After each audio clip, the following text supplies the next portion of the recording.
My name is Gwen Olson, and I am the author of Confessions of an RX Drug Pusher. I'm a 15-year veteran of the pharmaceutical industry, and I left in the year 2000.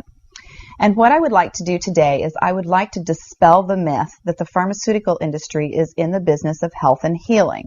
Because in fact, what the pharmaceutical industry is in the business of doing is disease maintenance and symptoms management. They are not in the business to cure cancer, to cure Alzheimer's, to cure heart disease, because if they were, they would be in the business of putting themselves out of business, and that in fact doesn't make sense.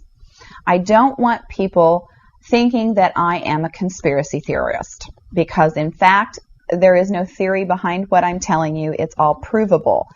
And what I'm saying is provable is that the pharmaceutical industry doesn't want to cure people. You need to understand, specifically when we're talking about psychiatric drugs in particular, that these are drugs that encourage people to remain customers of the pharmaceutical industry. In fact, you will be told if you're given a drug such as an anxiolytic or an antidepressant or an antipsychotic drug that you may be on the drug for the rest of your life. And very frequently people find that they are on the drugs for a very long period of time, if not permanently, because they're almost impossible to get off of. Some of them can have very serious withdrawal symptoms, and most of them can have extremely serious withdrawal symptoms if they're stopped cold turkey, but some people even experience withdrawal symptoms when they try to titrate or they try to eliminate the drug little by little, day after day. So it's really important to understand the motivation behind all of the current maintenance drugs that are on the market, even, for example, drugs such as cholesterol-lowering drugs. And what we are in fact finding now is that cholesterol drugs are lowering cholesterol excessively and causing other disease states as a consequence.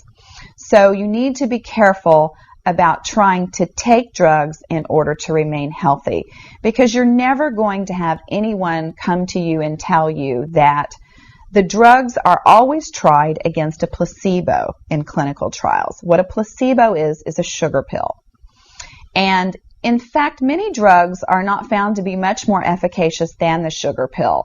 And in a case in point actually is the recent clinical trials that were released in the meta-analysis that came out of the UK on antidepressants, on the newer SSRI, selective serotonin reuptake inhibitor antidepressants. And what was found was the information that activists and other researchers have known for decades, was that antidepressants are no more effective than placebo, no more effective than sugar pills. But yet there are over 44 million people that have been taking these antidepressants, and a large number of them people that have mild to moderate depressive episodes. In fact, they prove that the antidepressants were not effective in anyone, with the exception of some of the most severely depressed patients. And I can tell you from personal experience that there are a number of things that depressed patients can do to improve their mental status aside from drugs that are quite effective, and in fact more effective than placebo. Another recent study that was released showed that exercise was in fact more effective than either placebo or the antidepressant drug that they were compared to.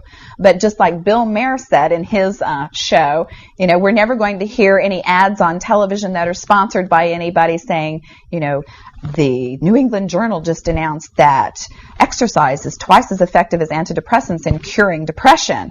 Ask your doctor if getting your butt off the couch is right for you. You know, you're never going to get that kind of good information, fair, balanced information, as long as pharma is funding the major TV stations, the advertising that supports those television stations, the major journals, and all of the advertising that supports the major journals. You just have to be commonsensical people and understand that the pharmaceutical industry makes 5 to 6 times the amount of money as any of the other Fortune 500 companies in the United States of America. They are not going to easily or readily give up that income. And we are, in fact, considered a human commodity. Our loved ones, our children, our elderly are considered cash cows that are preyed upon by pharmaceutical reps such as myself, who are encouraged to go in and build market shares without thinking about the consequences to patients, without knowing the misinformation that they are distributing, without being aware that the clinical data has been contrived, or that the patient populations have been cherry-picked, or that the side effects have been minimized and reported in such a manner that it doesn't present the information correctly. I spent 15 years in this industry. I was one of the best, but I'm here to tell you that the industry has run amok, that we are at a severe crossroads in this nation, and that we have got to take our power back, and we have got to start making the pharmaceutical industry accountable for their actions and for the defective products that they're putting on the market.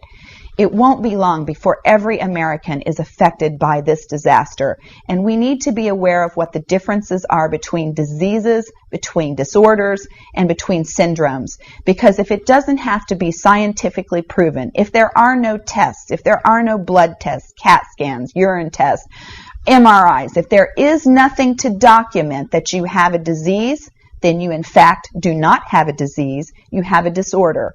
And it has been given and has been diagnosed pretentiously. And you need to get yourself educated and understand that there are options, and those options are much more effective than drugs. You need to look into the nutritional aspects of your diet and your lifestyle aspects.